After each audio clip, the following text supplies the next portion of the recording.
Hi, I am Nidhi Sinha. Welcome to learning Mitram. आज हम class 8 की एनसीईआरटी के बुक का एक्सरसाइज 5 उद्योग के क्वेश्चन आंसर को डिस्कस करेंगे। थ्योरी इसकी हमने देख ली है। जिन लोगों ने इसकी थ्योरी नहीं देखी है वे पहले इसकी थ्योरी देख ले ताकि आपको क्वेश्चन आंसर आसानी से समझ में आ सके। अगर अभी तक आपने हमारे चैनल को लाइक नहीं किया है तो इसे लाइक करें, शेयर करें, सब्सक्राइब करें और साथ ही बेल आइकन दबाकर नोटिफिकेशन ऑन कर लें। तो चलिए अब हम इसे शुरू करते हैं। जैसा कि यहाँ पे पहला क्वेश्चन दिया जा रहा है कि उद्योग शब्द का क्या तात्पर्य, मतलब उद्योग जो है आप किसे कहते हैं, जिसे हम इंग्लिश में इंडस्ट्री बोलते हैं। तो उस शब्द का अर्थ क्या है? जब हम चैप्टर पढ़ रहे थे तो हमने उद्योग के बारे में जाना था कि उद्योग का संबंध आर्थिक गतिविधि से है जो कि वस्तुओं के उत्पादन, खनिजों के निष्कर्षण अथवा सेवाओं की व्यवस्था से संबंधित है।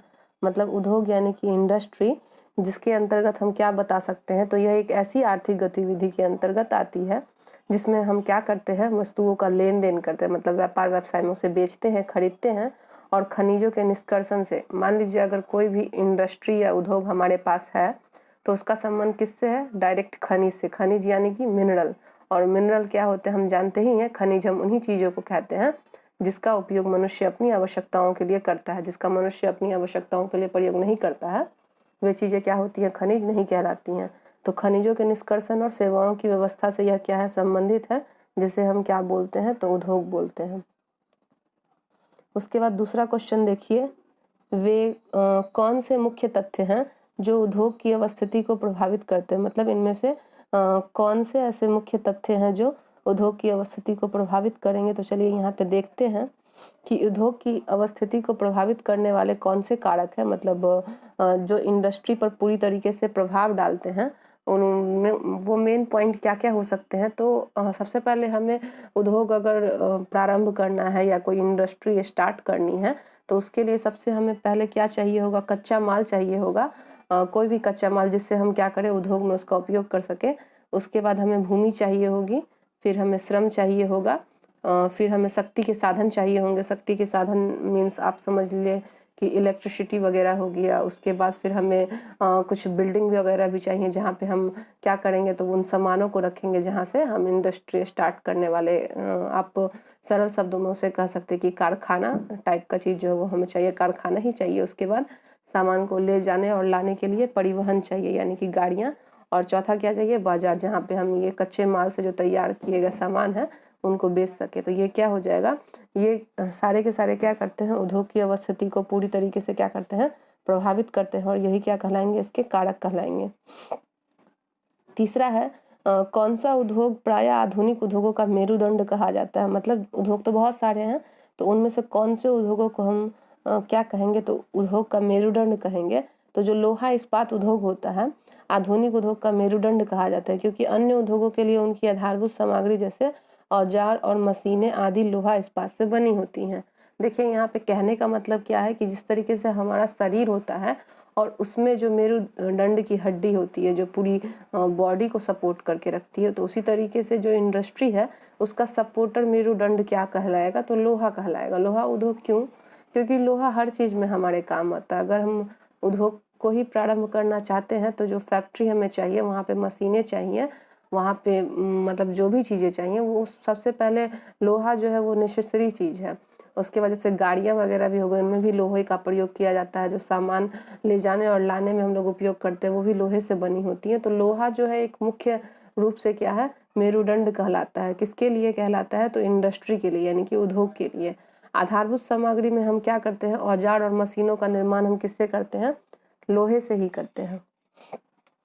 तो इसीलिए लोहा को क्या कहा गया, या इस्पात को मेरुदंड कहा गया उद्योग का। चलिए आप इसे याद रखेंगे। अब हम नेक्स्ट क्वेश्चन की ओर बढ़ते हैं। 4 नंबर, कपास उद्योग मुंबई में तेजी से क्यों विकसित हुआ? मतलब मुंबई में कपास उद्योग, कपास यानी कि रुई, तो उसका विकास मुंबई में क्यों हुआ? तो मुंबई सबसे पहले जो है वहाँ के लिए आवश्यक ज़मीनें होंगी, वहाँ पे इस प्रकार की मिट्टी पाई जाती होगी। आपको पता होगा कि कपास यानी कि रुई की खेती जो है वो काली मिट्टी में की जाती है। तो चलिए हम देखते हैं कि मुंबई में कैसी ह्यूमिडिटी और कैसा वातावरण होगा जिस कारण जो है कपास की खेती की जाती है। तो कपास उद्योग में मुंबई में तेजी से विकसित होने के कारण है यहाँ पे कोसन और आर्द्र जलवायु, जहाँ पे कपास की खेती को यह उन्नत बनाता है।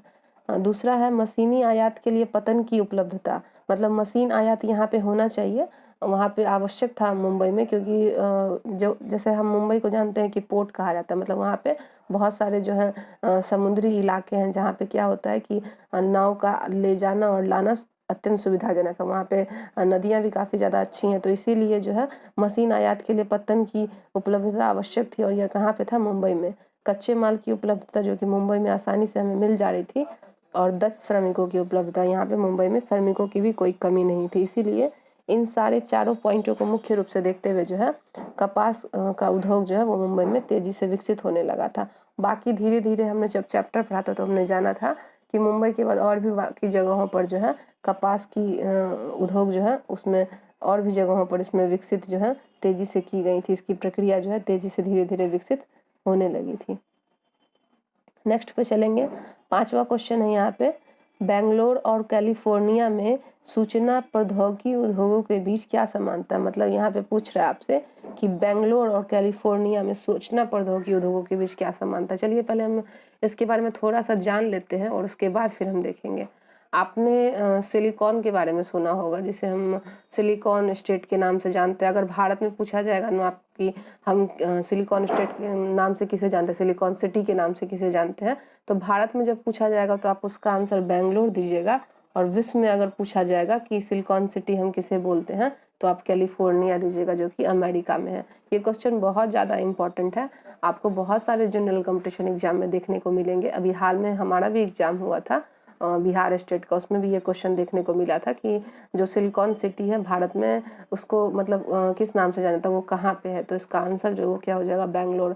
मैंने भी बहुत सारे एग्जाम में देखा है कि ये क्वेश्चन जो है मुख्य रूप से पूछे जाते हैं कि सिलिकॉन सिटी जो है भारत में कौन से शहर को बोला जाता है और विश्व में जो है कौन से शहर को बोला जाता है। तो विश्व में अगर पूछेगा तो आप कैलिफोर्निया बताइएगा, और अगर भारत में पूछेगा तो आप बेंगलोर बताइएगा। और ये सूचना प्रौद्योगिकी के उद्योगों के बीच जो है इन दोनों में समानताएं सिलिकॉन के रूप में ही है। अब चलिए हम क्वेश्चन डिस्कस करते हैं कि क्वेश्चन हमसे पूछा जा रहा था कि बेंगलोर और कैलिफोर्निया में सूचना प्रौद्योगिकी उद्योगों के बीच क्या समानता है। तो बेंगलोर और कैलिफोर्निया में सूचना प्रौद्योगिकी के उपयोगों की बीच समानताएं क्या है? सर्वाधिक संख्या में सूचना प्रौद्योगिकी महाविद्यालय और शैक्षणिक संस्थान है। मतलब यहाँ पे सूचना प्रौद्योगिकी क्यों खोली गई है?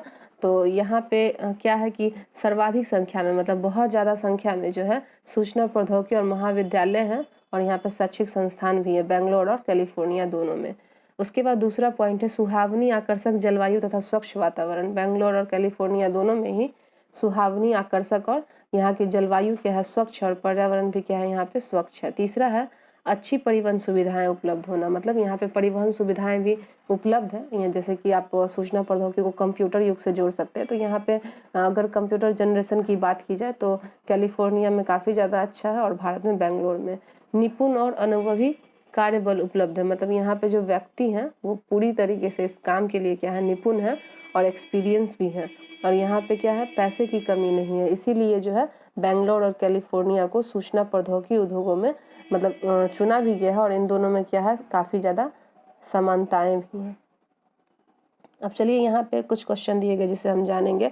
सिलिकॉन घाटी अवस्थित है। अभी भी हमने आपसे ये क्वेश्चन डिस्कस किया कि सिलिकॉन घाटी कहाँ अवस्थित है, तो आप आसानी से बता देंगे कि अगर आपसे भारत में पूछा जाता तो आप बेंगलोर बताते, लेकिन यहाँ पे मेंशन नहीं किया गया, तो आप यहाँ पे क्या आंसर देंगे? कैलिफोर्निया इसका आंसर हो जाएगा। ख कैलिफोर्निया। सिलिकॉन घाटी कहाँ स्थित है? तो ख कैलिफोर्निया में। अब चलिए हम आगे की ओर बढ़ते हैं। कौन सा उद्योग सनराइज उद्योग के नाम से जाना जाता है? जब हम चैप्टर पढ़ रहे थे तो चैप्टर में भी दिया गया था कि सनराइज उद्योग के नाम से कौन सा उद्योग जाना जाता है। आप वो आसानी से भी खोज सकते हैं अपने क्वेश्चन में भी। हम जब नेक्स्ट वीडियो बनाएंगे तो उसमें आपको हम क्वेश्चन आंसर भी खोजना सिखा देंगे। तो उसमें आपके मतलब पेज नंबर 54 में है, एक्सरसाइज 5 में आप उसमें आसानी से देख सकते हैं कि उभरते हुए उद्योग सनराइज उद्योग के नाम से भी जाने जाते हैं। इसमें सूचना प्रौद्योगिकी, स्वास्थ्य लाभ, सत्कार तथा ज्ञान से संबंधित उद्योग शामिल हैं। तो इसका आंसर जो है वो क्या हो जाएगा? ग सूचना प्रौद्योगिकी। इसमें कौन सा उद्योग सनराइज उद्योग के नाम से जाना जाता है? तो ग सूचना प्रौद्योगिकी उद्योग। उसके बाद है निम्नलिखित में से कौन सा प्राकृतिक रेशा है जो हमें प्रकृति से प्राप्त होता है, जो हमें नेचर प्रोवाइड करती है? तो नायलॉन तो बिल्कुल भी नहीं होगा। उसके बाद जो है जूट, तो ये हमें मिल जाता है आसानी से। अगर जूट और कपास ऑप्शन है तो हम जूट कपास ले सकते हैं। इसका आंसर क्या हो जाएगा? ख जूट। तो प्राकृतिक रेशा इसमें कौन है? जूट है। अब चलिए नेक्स्ट की ओर बढ़ते हैं और देखते हैं। यहाँ पे अंतर स्पष्ट करना है आपको एक कृषि आधारित और खनिज आधारित उद्योग में और सार्वजनिक क्षेत्र और संयुक्त क्षेत्र के उद्योग में। तो कृषि आधारित और खनिज आधारित उद्योग को हम पहले देखेंगे कि कृषि आधारित उद्योग क्या होते हैं और खनिज आधारित उद्योग क्या होते हैं। इसमें पहला है जो उद्योग अपना कच्चा माल वनस्पति और जीव जंतुओं के अर्थात कृषि के उत्पादन से प्राप्त करते हैं। जो हमें कहाँ से प्राप्त होता है? जो हमें मतलब प्रकृति से मिलता है और यह क्या होता है? कच्चे माल के रूप में होता है। उससे हम क्या करते हैं? ये कच्चा माल हमें कहाँ कहाँ से मिल जाएगा? जीव जंतुओं से मिल जाएगा, कृषि से मिल जाएगा। अगर आप इसे नहीं समझ पा रहे हैं तो हम एक उदाहरण देकर आपको समझाते हैं कि जैसे मान लीजिए कि हमें सूती वस्त्र तैयार करना है तो उसके लिए हमें कपास की आवश्यकता होगी। अगर हमें जूट से बहुत सारी चीज़ें बनानी है तो हमें जूट की आवश्यकता होगी। उसके अलावा अगर हमारे पास बहुत सारी ऐसी चीज़ें होती है जो चमड़े से बनी होती हैं तो उसके लिए हमें जीव जंतुओं से चमड़ा चाहिए होगा। तो ये सारे क्या है? कच्चे माल है। कच्चे माल से हम क्या करते हैं? फैक्ट्री में उन मालों से हम जो है तैयार करते हैं। जैसे कि चमड़ा से बेल्ट वगैरह, जूता वगैरह बनाया जाता है। कपास से कपड़े बनाए जाते हैं। खनिज आधारित उद्योग क्या हो जाएगा? जो उद्योग अपना कच्चा माल खनिज अयस्कों से प्राप्त करते हैं। जब हम क्या करते हैं? उद्योग के लिए हम कच्चा माल कहाँ से प्राप्त करते हैं? खनिज अयस्कों से। तो उसे हम क्या बोलते हैं? खनिज आधारित उद्योग बोलते हैं। उसके बाद आ जाइए कृषि आधारित उद्योग के बी नंबर में सूती वस्त्र उद्योग, चीनी उद्योग, चर्म उद्योग, डेयरी उद्योग, कृषि आधारित उद्योग। ये सारे के उदाहरण किसके हैं? कृषि आधारित उद्योग के। जो हमें नेचर से मिलता है उसे हम नेचर में ही रखेंगे। तो ये कृषि आधारित उद्योग क्या क्या हो जाएगा? सूती वस्त्र जो कपास से तैयार किया जाता है, चीनी जो गन्ने से तैयार होता है, चमड़ा उद्योग जो चमड़े से तैयार हो जाता है, डेयरी उद्योग जो दूध से होता है और कृषि आधारित जैसे कि गेहूँ, चावल, धान ये सब। और खनिज आधारित उद्योग क्या हो गया? लोहा इस्पात उद्योग इसका एक अच्छा उदाहरण है। इसके अलावा आप तांबा, स्टील, सोना, चांदी ये सब भी खनिज आधारित उद्योग में डाल सकते हैं। और कृषि आधारित उद्योग भी आप खुद भी सोचकर इसमें एक दो पॉइंट क्या कर सकते हैं? बढ़ा सकते हैं। केवल यही दोनों पॉइंट मायने नहीं रखते हैं। आप अगर चाहें तो इसमें कुछ और भी पॉइंट ऐड कर सकते हैं खुद से भी। अगर आपने हमारा वीडियो सुना होगा तो आप आसानी से कृषि आधारित उद्योग और खनिज आधारित उद्योग में अंतर स्पष्ट कर सकते हैं। नेक्स्ट है सार्वजनिक क्षेत्र और संयुक्त क्षेत्र उद्योग के बारे में जानेंगे कि सार्वजनिक क्षेत्र के उद्योग क्या होते हैं, संयुक्त क्षेत्र के उद्योग क्या होते हैं। इसमें पहला है जिन उद्योगों का स्वामित्व और संचालन सरकार द्वारा किया जाता है उसे सार्वजनिक क्षेत्र उद्योग कहते हैं, क्योंकि ये सबके लिए होता है। सार्वजनिक क्षेत्र का उद्योग जैसे कि रेलवे वगैरह हो गया, उसके बाद बस हो गया, मतलब जो भी ऐसी चीज़ें, सड़क वगैरह जो सब लोग प्रयोग करते हैं तो उसे हम क्या बोलते हैं? सार्वजनिक बोलते हैं। संयुक्त क्षेत्र के उद्योग होते हैं जिन उद्योगों का स्वामित्व और संचालन राज्य और व्यक्तियों अथवा व्यक्तियों के समूहों द्वारा किया जाता है। यहाँ पे सरकार नहीं, व्यक्ति के समूह द्वारा किया जाता है कार्य, तो उसे हम संयुक्त क्षेत्र का उद्योग बोलते हैं। ये आप मिश्रित अर्थव्यवस्था के आधार पर समझ सकते हैं कि कोई बिजनेसमैन और सरकार जब मिलजुल कर काम करती है तब, या सरकार की इसमें भागीदारी नहीं भी होती है तो भी यह क्या कहलाती है? संयुक्त क्षेत्र उद्योग कहलाती है। जैसे कि सार्वजनिक क्षेत्र के उद्योग में दिया गया है हिंदुस्तान एरोनॉटिक लिमिटेड और steel authority of India limited सार्वजनिक क्षेत्र के उद्योग के उदाहरण, मतलब इनको सरकार ने मतलब बनाया है लोगों के लिए। और संयुक्त क्षेत्र के उद्योग में मारुति उद्योग लिमिटेड संयुक्त क्षेत्र के उद्योग के उदाहरण है। मतलब मारुति उद्योग लिमिटेड जो है ये क्या है? तो ये संयुक्त क्षेत्र का उदाहरण है।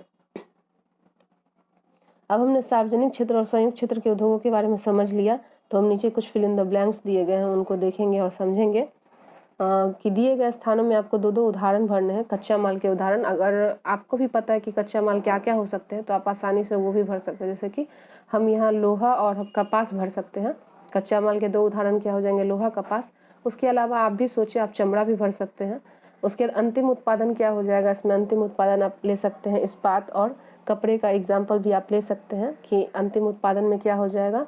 तो कपड़ा, और दूसरा क्या हो जाएगा? इस्पात हो जाएगा। फिर आपको तृतीय क्रियाकलाप क्या होता है? ये सब तो चीज़ें हमने पहले भी जान ली हैं कि तृतीय क्रियाकलाप क्या होता है। पहला आपको जो प्राथमिक होता है प्रकृति के द्वारा हमें मिलता है। द्वितीयक क्या होता है? द्वितीयक में जब हमें उन्हीं चीज़ों को हम तैयार करके उत्पादन करते हैं तो वो चीज़ें क्या कहलाती हैं? द्वितीयक कहलाती हैं। और तृतीय क्षेत्र जिसे हम सेवा क्षेत्र के भी नाम से जानते हैं। तो तृतीय क्रियाकलाप में क्या क्या चीज़ें आ जाएंगी? ट्रांसपोर्ट और बैंकिंग, जिनका संबंध न तो प्राथमिक से है और न ही द्वितीयक से है। उसके बाद है कृषि आधारित उद्योग, जिसमें क्या आ जाएंगे? सूती वस्त्र उद्योग और चीनी उद्योग भी शामिल हो जाएंगे। उसके बाद कुटीर उद्योग क्या हो जाएंगे? जिससे हम हाथ से तैयार करते हैं, तो टोकरी बनाना और मिट्टी के बर्तन बनाना। फिर छठा है सहकारिता, जिसमें क्या हो जाएगा? आनंद मिल यूनियन और उसके लिमिटेड, सुधा डेयरी, सहकारी उपक्रम। इसके अलावा भी आप खुद से भी नाम सोचकर भर सकते हैं। यहाँ जो फिल इन द ब्लैंक्स दिया गया है आप उसका भी प्रयोग कर सकते हो और खुद भी आप क्या कर सकते हैं, आंसर डेवलप कर सकते हैं और आसानी से सोच सकते हैं, क्योंकि यह बहुत ज़्यादा जो है वो कठिन नहीं है। आप भी जो है 1-2 बार वीडियो सुनेंगे तो आपको भी क्वेश्चन आंसर जो है वो आसानी से तैयार करना आ जाएगा। लेकिन बहुत सारे बच्चों की डिमांड है तो एक वीडियो इसका भी बनाया जाएगा कि क्वेश्चन आंसर जो है वो कैसे तैयार हम करते हैं। तो चलिए, आप जो यह वीडियो है ये यहीं पे समाप्त हुआ।